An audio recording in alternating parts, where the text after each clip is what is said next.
Elections campaign లో భాగంగా NDA కూటమి అభ్యర్థుల్ని సహకరించడానికి వచ్చిన రాజ్నాథ్ సింగ్ గారు అంటే Telugu Desam Janasena BJP party candidates కోసము ప్రచారం కోసం భాగంగా వచ్చి ఆంధ్రప్రదేశ్ రాష్ట్రంలో ముస్లింల 4% రిజర్వేషన్ ని మేము తీసివేస్తాము, ఇది కరెక్ట్ గా ఇవ్వలేదు అని చెప్పిన కామెంట్స్ అనేవి చాలా బాధాకరమైన విషయం. మేము సూటిగా ఈరోజు ఎన్డీఏ కూటమికు అడుగుతున్నాం.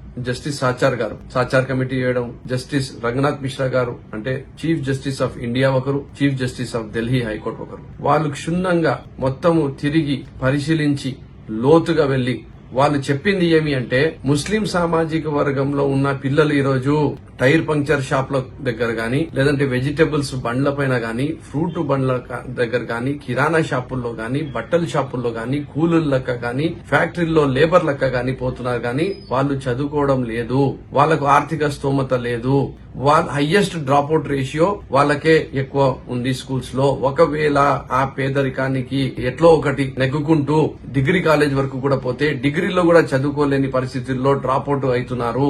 వీళ్ళకు ఖచ్చితంగా లీగల్లీ, లాజికల్లీ, సైంటిఫికల్లీ ఈ డౌన్ ట్రాడన్ క్లాస్ ని, ఈ వీకర్ సెక్షన్ ఆఫ్ ద సొసైటీని, ఈ మార్జినలైజ్డ్ కమ్యూనిటీని మెయిన్ స్ట్రీమ్ లో తీసుకుని రావడానికి రిజర్వేషన్ ఇవ్వాల్సిన అవసరం ఉంది అని చెప్పి ఆ రోజు చెప్పడం జరిగింది. ఇంకో మాట చెప్పారు రాజ్నాథ్ సింగ్ గారు, ఈ మతపరమైన రిజర్వేషన్ కాదు, మతపరమైన రిజర్వేషన్ అయితే అందరికీ వస్తుంది ముస్లిం సామాజిక వర్గంలో. ఈరోజు చాలా మందికి, చాలా కులాలకు ముస్లిం సామాజిక వర్గంలో రావడం లేదు. కొన్ని కులాలకు మాత్రమే ఏవైతే వీళ్ళు ఖచ్చితంగా వీళ్ళు అర్హులు, వీళ్ళు చాలా ఇబ్బంది పడుతున్నారు, చాలా పేదరికంలో ఉన్నారు అన్న వాళ్లకు మాత్రమే లాజికల్ గా, లీగల్ గా స్టడీ చేసిన తర్వాతనే 4% రిజర్వేషన్ ఆ రోజు రాజశేఖర రెడ్డి గారు మాకు ఇవ్వడం జరిగింది. 20 సంవత్సరాల నుంచి ఈ రిజర్వేషన్ పైన ఒక సోషల్ యాక్సెప్టెన్స్ వచ్చింది. ఎస్, వీళ్ళు నిజంగా వెనకబడిన కులాలు, వీళ్ళు వెనకబడిన వాళ్ళు, వీళ్లకు ఇస్తుంది కరెక్ట్ చేస్తున్నారు అనే విధంగా ఈ రోజు సోషల్ యాక్సెప్టెన్స్ వచ్చింది. కానీ ఈ రోజు రాజకీయ లబ్ధి కోసం కులాల మధ్యలో, మతాల మధ్యలో విద్వేషాలని రెచ్చగొట్టే విధంగా వాళ్ళ స్వార్థ రాజకీయాల కోసము ఏదైతే చంద్రబాబు నాయుడు గారు మాట్లాడలేకపోతున్నారో అవన్నీ కూడా కూటమి నాయకులతో మాట్లాడియడము, వాళ్ళ స్వార్థం కోసము ఈ ఆంధ్రప్రదేశ్ రాష్ట్రంలో కులాలకు, మతాలకు అతీతంగా చాలా ప్రేమ అనురాగాలతో ఏదైతే జీవిస్తున్నారో, సోదర భావంతో ఏదైతే జీవిస్తున్నారో దానిని నాశనం చేసే విధంగా ఈరోజు చంద్రబాబు నాయుడు గారు ఈ రాజకీయ కుట్రలో భాగం ఉన్నారని చెప్పి మీకు తెలియజేసుకుంటున్నాం. ఏదైతే చంద్రబాబు నాయుడు గారు చెప్పలేకపోతున్నారు అవన్నీ కూడా ఈ ఎన్డీఏ కూటమి పార్టీల నాయకులతో చెప్పిస్తున్నారు. మనమందరం కూడా అర్థం చేసుకోవాల్సిన అవసరం ఉంది. ఈ రోజు జగన్మోహన్ రెడ్డి గారు ఏం చెప్తున్నారు, కులం చూడము, మతం చూడము, పార్టీ చూడము, ప్రాంతం చూడము, మేము పేదవానికి పేదవాని లెక్కనే చూస్తాము, అర్హులకి అర్హుల లెక్క చూస్తాము, వాళ్ళందరూ బాగుండాలా, వాళ్ళందరూ మంచిగా చదువుకోవాలా, ఆరోగ్యపరంగా బలంగా ఉండాలా, వాళ్ళకు మంచి ఉద్యోగాలు రావాలా, వాళ్ళు బాగుపడాలా, మహిళా సాధికారత తీసుకుని రావాలా అని చెప్పి champions of poor and down trodden and weaker sections of the society Jaganmohan Reddy గారు ఉంటే, వీళ్లు మాత్రము కులాల వారిగా, మతాల వారిగా విపక్షాన్ని గురి చేసే విధంగా, విద్వేషాల్ని రెచ్చగొట్టే విధంగా ఈరోజు మాట్లాడడం అనేది చాలా బాధాకరమైన విషయము.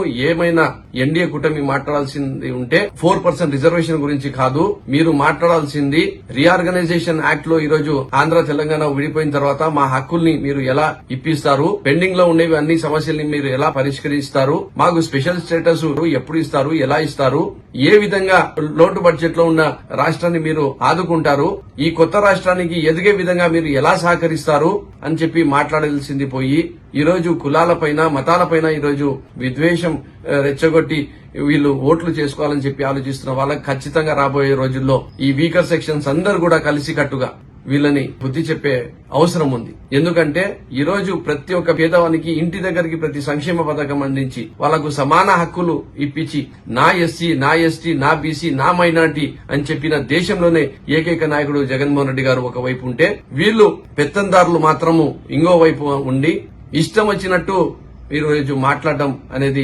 సరికాదు. కాబట్టి ప్రతి ఒక్కరు కూడా కలిసి రావాల్సిన అవసరం ఉంది. జగన్మోహన్ రెడ్డి నాయకత్వాన్ని బలపరచాల్సిన అవసరం ఉంది. ఈ రోజు మరీ ముఖ్యంగా మైనార్టీస్ కి అయితే నేను చెప్తున్నాను, ప్రతి చోట కూడా వీళ్ళు ఎన్డీఏ కూటమి వాళ్ళు ఇలా మాట్లాడుతుంటే కూడా జగన్మోహన్ రెడ్డి గారు మాత్రము నమ్ముకున్న సిద్ధాంతము కులము మతము ప్రాంతము అని చూడకుండా పేదవానికి పేదవాళ్ళకని చూస్తాను, అతనికి నేను సహకరిస్తాను, అండగా నిలబడతాను, వాళ్లకు తోడుగా నిలబడతాను, ఎవరు ఎంత మంది వచ్చినా నేను మాత్రము వాళ్ల వైపునే నిలబడతాను అని చెప్పి ఏదైతే చెప్తున్నాడో దాంట్లో కూడా మైనార్టీల పట్ల ఆయన చూపిస్తున్న ప్రత్యేక శ్రద్ధ ఆయనకు ఈరోజు బలోపేతం చేసుకోవాల్సిన అవసరం ఉంది. ఇలాంటి ఎన్డీఏ కూటమి అభ్యర్థుల్ని ఈ రాజకీయ సమాధి కట్టాల్సిన అవసరం కూడా ఉంది అని చెప్పి మీ ద్వారా తెలియజేసుకుంటున్నా. తెలుగుదేశం పార్టీ మైనార్టీలపైన కపట ప్రేమ చూపిస్తూ ఒక ముసుగులో ఏదైతే రాజకీయం చేస్తుందో ఈ రోజు ఆ ముసుగు కూడా ఎన్డీఏ నాయకుల ద్వారా తీసేసి మరి ఓపెన్ గా ఈరోజు మైనార్టీలకు విపక్షకు గురి అయ్యే విధంగా, వాళ్లకు భయభ్రాంతులకు గురి చేసే విధంగా,